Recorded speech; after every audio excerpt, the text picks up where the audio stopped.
Saya ingin ke Mas Anies, karena ini dalam tema narasi yang dibangun bahwa ada yang berkhianat dan sebagainya. Ada yang kemudian akhirnya ramai diputar lagi, Mas. Percakapan kita di Mata Najwa 5 tahun yang lalu. Ketika waktu itu konteksnya adalah, kita dengarkan saja supaya bisa dapat gambaran, kita lihat video Mata Najwa 2018. Mengkhianati Pak Prabowo, karena tadi Anda menyebutkan selama Pak Prabowo ada dalam pencalonan, kurang lebih gitu, Anda tidak akan intercept. Ya. Itu ada timeline waktunya, ada expiration time-nya kah ketika Anda menyebutkan komitmen itu? Iya, kalau ini saya ditawarin makan, nggak mau makan, saya kenyang. Apa kemudian seumur hidup saya kenyang? Ya pada saat ini, saya katakan saya kenyang, itu kira-kira. Ya, analogi aja. Nah, apa yang saya sampaikan pada saat itu tahun 2019. 18, ya? Mas. Oh 18, maaf, tahun 2018. Nah, pada saat itu saya belum bertugas 1 tahun di Jakarta. Jadi, tadi saya menyebutnya selesai pilpres. Sebetulnya maksudnya selesai pilkada. Selesai pilkada, saya sampaikan Pak Prabowo bahwa saya akan fokus di Jakarta 5 tahun. Jadi, ketika setahun kemudian saya diundang menjadi cawapres, diundang menjadi capres, saya katakan tidak. Ketika jadi cawapres, saya bilang sama Pak Prabowo bahwa saya berjanji 5 tahun di Jakarta. Dan Pak Prabowo mengatakan itu. Jawaban saya itu sama Pak Prabowo dikatakan kalau tidak salah pada saat beliau mau mencalonkan.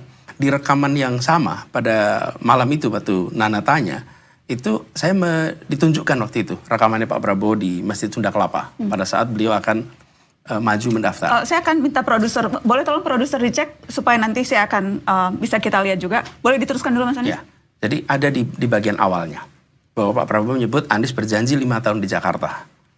Dan kemudian itulah yang saya sampaikan bahwa selama 5 tahun saya akan fokus di Jakarta. Saya tidak tahu apa yang terjadi kemudian. Ya inilah yang menjadi komitmen kami. Jadi kami ingin memastikan bahwa apa yang dilakukan oleh semua pendukung untuk kerja di Jakarta jangan ditinggalkan.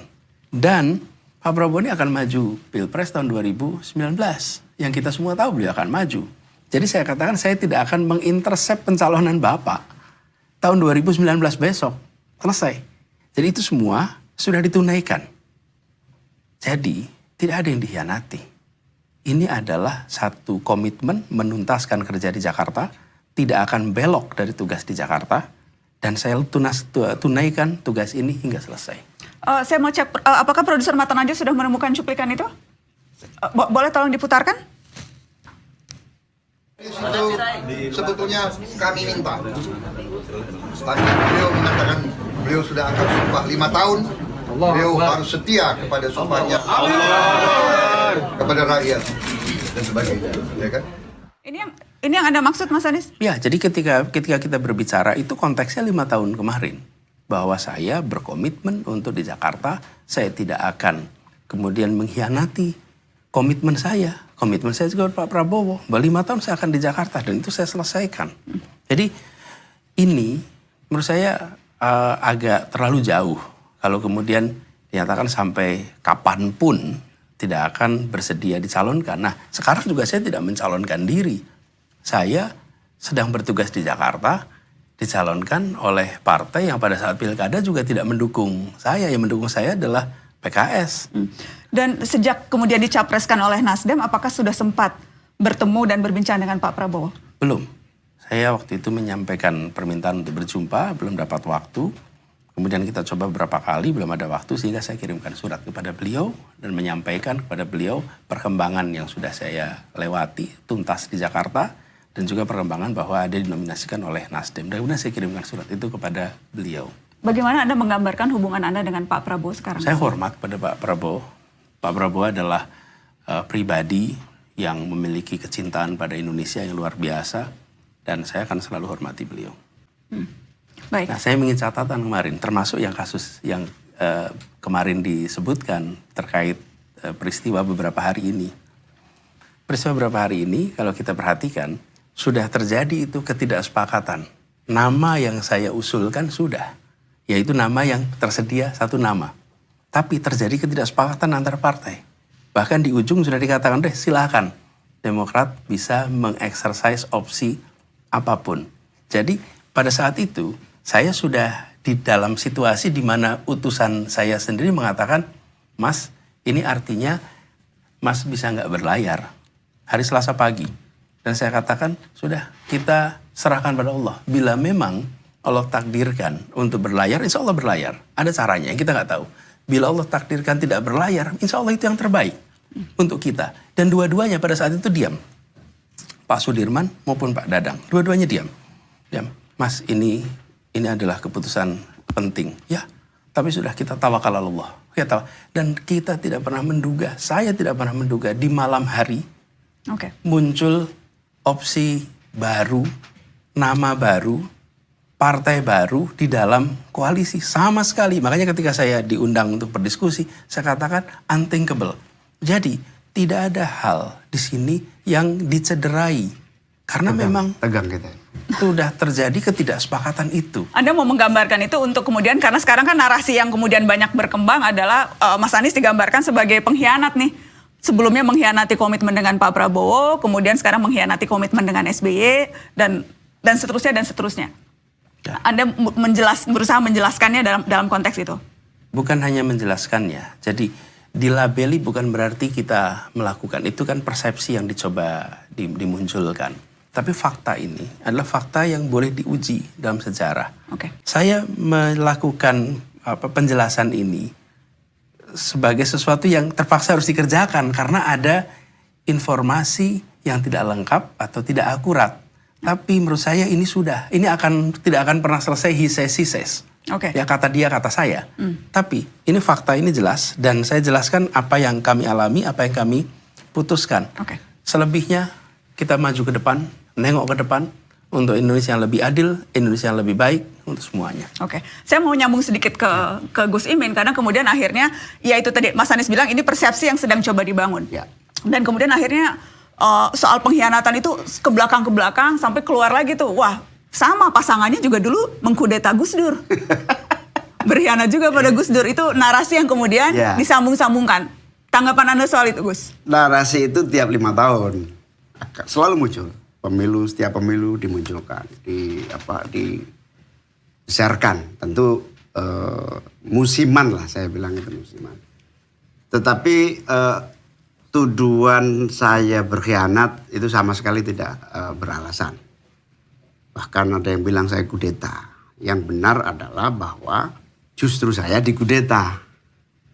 Dikudeta oleh orang-orang yang kemudian Gus Dur memberhentikan saya. Bahkan saya dengan ikhlas berhenti dari ketua umum. Saya nonaktif. Hampir 1 tahun saya menyatakan terima atas pemberhentian Gus Dur. Bahkan termasuk yang paling langka. Semua orang yang dipecat Gus Dur ngelawan. Satu-satunya ketua umum yang dipecat Gus Dur tidak ngelawan hanya saya. Bahkan setelah saya serahkan, kemudian kepemimpinan diambil alih oleh Ali Maskur dan Yeni. Ali Maskur sebagai wakil ketua umum, Yeni sebagai sekjen, terjadi kepemimpinan lebih kurang 1 tahun. Dan saya tidak ikut-ikut, saya kembali menjadi salah satu ketua.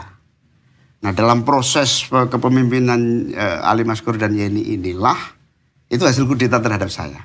Dan saya terima, nggak ada masalah. Tapi di situ karena nggak legitimate, bukan ketua umum, maka harus mengganti ketua umum supaya bisa daftar ke KPU.